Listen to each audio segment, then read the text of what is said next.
Thanks for watching. We just visited JCB and we're part of the launch of the new 6000 series fast track, and we've kind of come to an internet sensation, James Peck here at PX Farms. We couldn't be this close and not come introduce ourselves and say hi to you, James. So thanks. I think thanks I'd for rather having you us. said royalty. Royalty. I'll go for royalty. Farming royalty right here, right now on Farming Ain't Easy. I hope that doesn't come out in the English. The English don't see me say that. Thank you for watching, but thank you for having us. No, my pleasure. I mean, it's great to be able to share ideas and, talking to different people from different parts of the world. It's amazing what you can learn. Absolutely. And I think whenever I've traveled around the world, you only have to get one small detail that can actually make a substantial difference to what you do. So no, we're delighted to have you here, and we're delighted to share a little bit about what we're doing. It's not raining, which is lovely, and nice. We're cracking on with drilling. The drills are actually all about an hour and 10 minutes away from here. Yes. They're going to finish there hopefully mid-afternoon. See the guy there who's just going up the drive? Yes. He's taking the food to them now. Oh, nice. So we do That's a food run truck. to them. Nice. Yeah, we run Hiluxes. Yes. But he's doing the food. So he's gone and got to the local pub, driving it up there. He'll reheat it, give it to the guys. They're knocking out about 80 hectares a day each drill, which is probably sounds poor in comparison to what you guys do. They're 12-meter drills. We've got 4 of them. So, they're doing anything from sort of 250 hectares to 300 hectares a day. Sorry, 4. They're doing nearly 400 hectares a day, sorry. Okay. And we're doing well, actually, in that sense. So we're 70% through. And I think we should be, by the end of next week, we should, if we're lucky, got all the winter drilling done. Now, predominantly, we will be 75% of our cropping will be winter drilled. Yes. Autumn drilled, and then we'll go into the spring, which will be, our spring will be March, April. Is that the same for you? Are we following a similar? Yes, we are, very similar. Okay. So Probably more April. We aspire, April, yeah. One of my sort of sayings is we aspire to be finished before the end of September, because I always like to say October drilling is for losers. So we are trying our very hardest to... You're almost there. No, almost there to get that done. And then we've got beans. Now, beans are typically October drilled. Yes. Do you call them horse beans or failure beans or something like that? Faba beans? Yeah, Faber, yeah. But the Australians call them failure beans. Okay. Because they generally fail. But we will drill them in the beginning of October at sort of 4 or 5 inches deep. And then that will be our autumn program finished. Yes. Then we will then do a big clean down. We'll get stuck into spraying. And we'll get into maintenance of vehicles, etc., getting ready for the spring. And then a lot of people take holidays because they've been at it now since about the 25th of June. Yes. They've been flat out. So it's actually, looking back, it's been quite an intensive period, with 7 days on and off, continuously happening. Well, those are some good employees. Yeah, they're good guys. Yes. Yeah, but not only those guys on the machinery, but also the families left at home for supporting them, which we often forget. Unfortunately, to enable them to be able to do it, because I know people always say farming's a way of life, but it's a way of life in the culture more than it is. People often think that that's described as a hobby, and I sort of resent almost people thinking that hobbies are farming. It's a way of life in the fact that we have this peculiar seasonal behaviour. Yes, and sometimes, like a lot of other jobs and industries, you bring your work home with you. Yeah, because you live on the farm, but there's the stress. They all live here, and they basically, most of them just walk across the road and they're at home. Yes, well, that's convenient. But we'll have to get you to Canada. So the next time you're crossing the pond, give me some heads up, and we'll treat you to some farms, and I'll try to find one with as much concrete as what you've got here. And a good shop. Yes, a good shop. Yeah, because the one thing I want to spend money on this year is refurbing our workshop. It looks like you have been already with the this is going to extend this year. Well, let's see this. Let's look around the corner.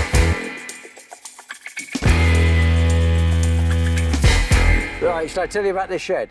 Yes. And the reason I called it Shed of Dreams is because I love the machinery. Yes. And I wanted to be able to walk in here when all the machinery's back and everything's lined up and has its own parking space, basically, each machine regimented in numbered order. And I can walk in, I can have these sort of late night pilgrimages to my shed and see all this machinery in lines up and down the middle. That's the concept. A late night pilgrimage. Yeah. Think of a real Englishman coming in his smoking jacket and his whiskey in his hand, walking in just to look at his machinery. Yeah. I'm going to find myself a late night pilgrimage tonight. This maybe. is an unhealthy. Yeah, but you might end up in the wrong district if you start going for late night. And if your wife's watching this, and he might not take you to where you ought to be. But that was the concept. So that's why I called it the Shed of Dreams. When we had the open day, we had over 3,000 people come. And that was purely based on the YouTube channel, which we started 14, 15 months ago now. Yes, and if a lot of you guys don't know, PX Farms, give them a like and follow and subscribe on YouTube. They're a massive YouTube channel here in the UK. Yeah, it started about 15 months ago. It was beginning of June. And so this is not studio surroundings, is it? This is constantly, wherever we go, there's activity. But the PX Farms on the YouTube we started, and it was really where we wanted to educate farming and show that actually farming isn't a disastrous industry, but there's a lot of positivity about it. There are some amazing people that work in it, and it's very varied. And we wanted to demonstrate that, and Tom, who I'd met, persuaded me to do a video, and I did one, and we were surprised how suddenly we got to 12,000 views on the first one.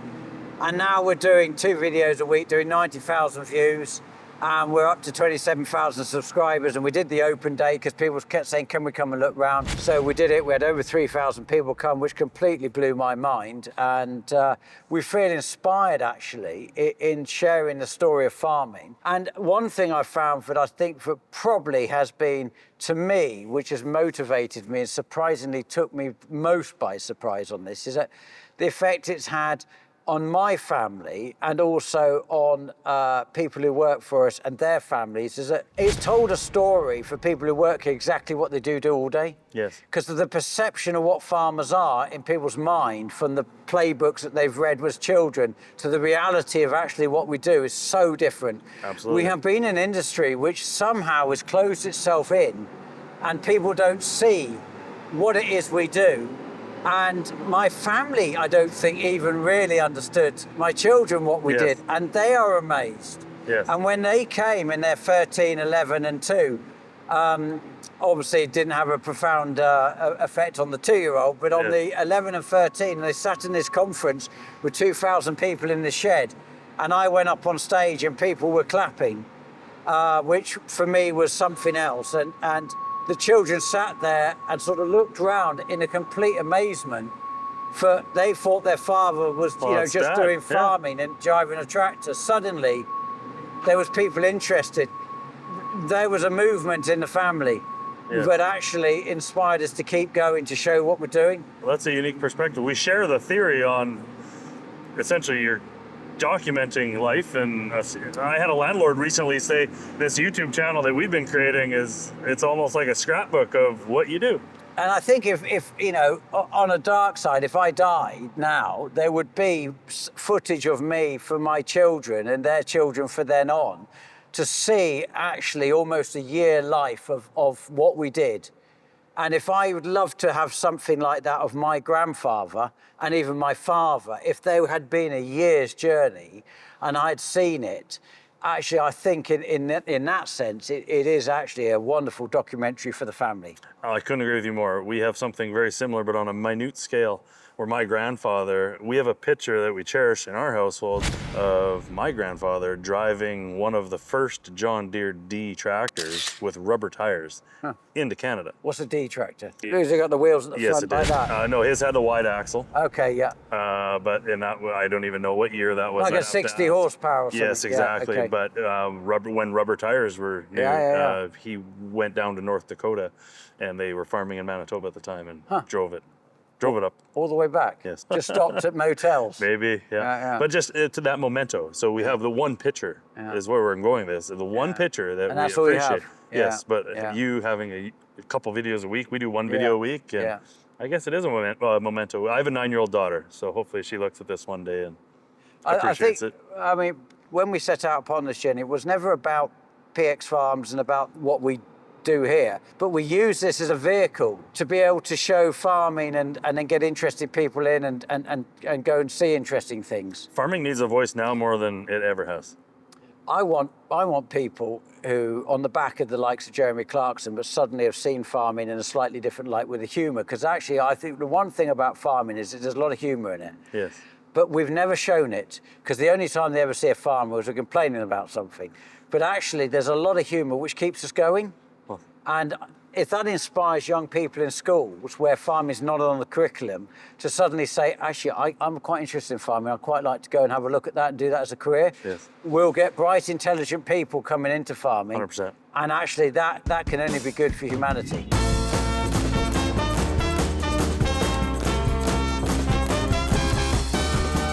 This is the newest, this is the new cab. Yeah. Horse lead sprayer. 48 metre. 48. And it's my wish is 54, and I believe they're nearly there. I think they've got some out on demo actually. They have the space for it. Yeah.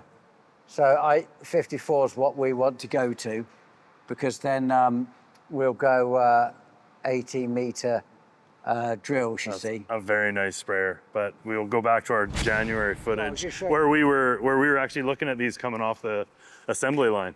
That's a fantastic machine. We had 4 sprayers. 4 down to 2. Yeah. 4 36 metres, 2 were trail, 2 were self-propelled, and we've gone down to 2 48s. And then we're making sure that we're basically Bowser supporting them pretty much every time they go out. Yes. And how are the I think I know the answer, but how are the operators like in the new cab? Oh, they love it. It's a game changer. Yeah. Well, I don't know. I wouldn't necessarily say the cab was a game changer. I think the 48 metre from 36 is the game changer. Yeah. And that's because the boom system on the horse has the ability to control its height across the field. That's the game changer. Yes. That's where I think it stands out over and above anybody else in the marketplace. That was an eye-opening experience for me when we were at the factory and took it over the obstacle course and could just see how accurately it could maintain a small boom height. That's what I think sets it apart from nobody can keep up with it.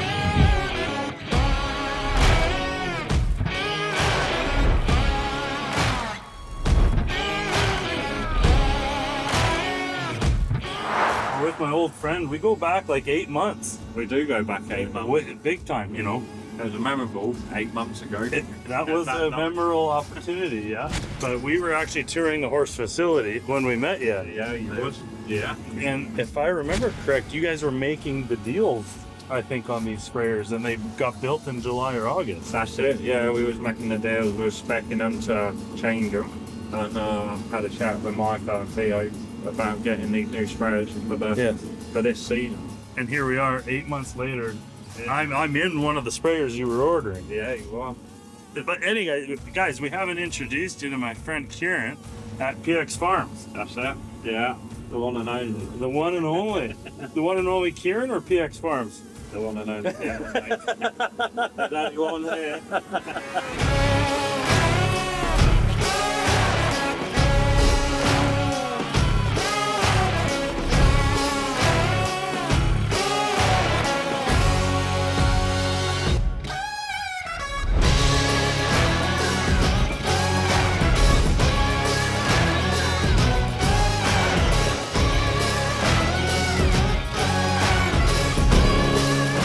So how you liking the new sprayers? The new sprayer's been good. I had the first teething problem with it, or when I first took it out. Teething problem. I'm going to use that. That's good. Problem. A little thing that stopped me for an hour. One of the sensors in the new pump had went. There's a test sensor that I've got to put in when they first get it. Yes. Why they do it, I do not know. But literally took it out, got to the field. It didn't even spray nothing. Yes. And it packed up. Well, luckily it was the first day when I took it out, so it hasn't stopped me since. Touch wood, it's been fine. And yeah, no, these sprayers are going really good, to be fair. The ride's pretty nice. It is, and what are we doing? 13k up the field at the minute. It will do 20k up the field, nice. Yeah, but you're trying not to rip off one of them new booms on that tree. I don't want to do that. No, James would be really mad at you. It is, and to be fair, if you bend one of these, the end sections now, like the next 6 meters across, yes, it's a whole new boot, a whole new section. Really? Yeah. Some of these small fields around here. What's the biggest field you guys farm, and what's the smallest? The biggest field we farm is 126 hectares. Hectares, yeah. Yeah, so 323 acre, give or take.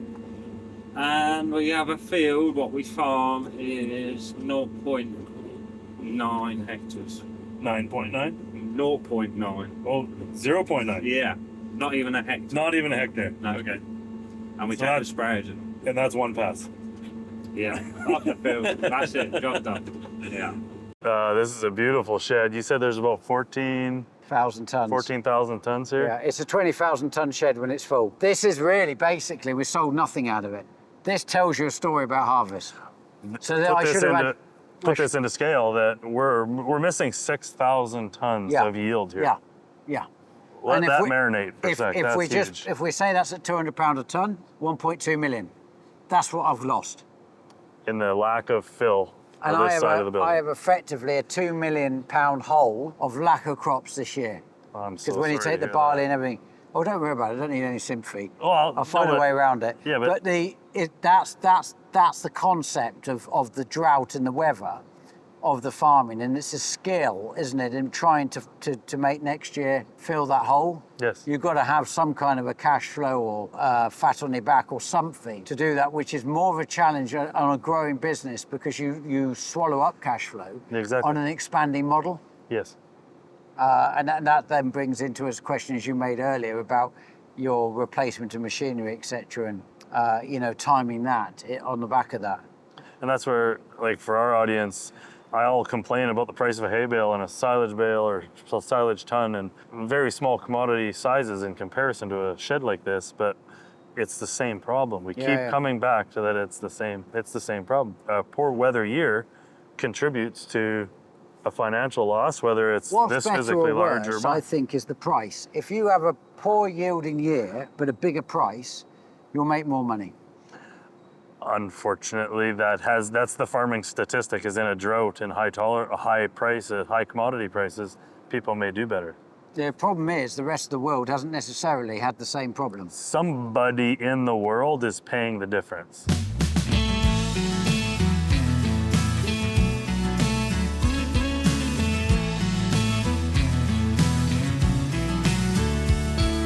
Well, it's good to see you again. Yeah, it is. It's very good to Till see next you. time Yeah. at Agritechnica, but Yeah, we will you should probably I'll be there in a month or 5 so. weeks, yeah. Yeah, it's not long now. No, but you should be wearing a Farming Ain't Easy hat, Wow. I'll wear one. I'll go buy a shirt from the gift shop.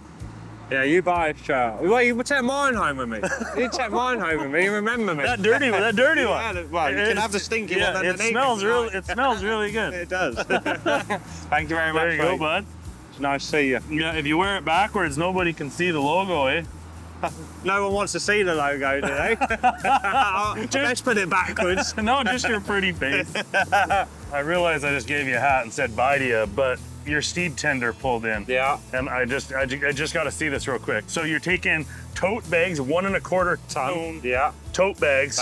And to the field via a Lowry truck. Yeah. And you're dumping them into the trailer with a forklift. So the forklift's taking the bags off the lorry. Yes. And putting them straight into the trailer. Then they'll take this trailer to the field to then fill the drills with the auger on in the field. So this is acting like a grain cart on a combine, but the reverse. So this is going in the field This is going so in that the the field. drill doesn't have to stop. So where the drill is running out, this tenders the seed right to the field. drill. Yeah. To the field. That's pretty to the clever. drill. Because with us, we use trucks and augers and conveyors, and we have to tender at the corner of a field. That doesn't make as much sense as going to the drill. Yeah. Same as a grain cart would go to a straight combine. to the gateways, into the field, and then the auger on the back. Okay, so you got it behind an 8x8 fence. Yeah. How many with 18 ton? 18 ton of seed? Yeah, Or yeah. total. Okay. 18 ton of seed in total. Is that a 12-inch? Yeah. Okay, so it goes into a 12-inch auger, and this will fill the Sortos or the Avatar. In about 3 minutes. 3-minute fills. Yeah, 3-5 minutes. Quick. And you got your so inoculant or then you got your seed slide treat. on the back for the chute, hydraulic chute. Yeah. You open that, open these 2 taps here, and then this will all unfold.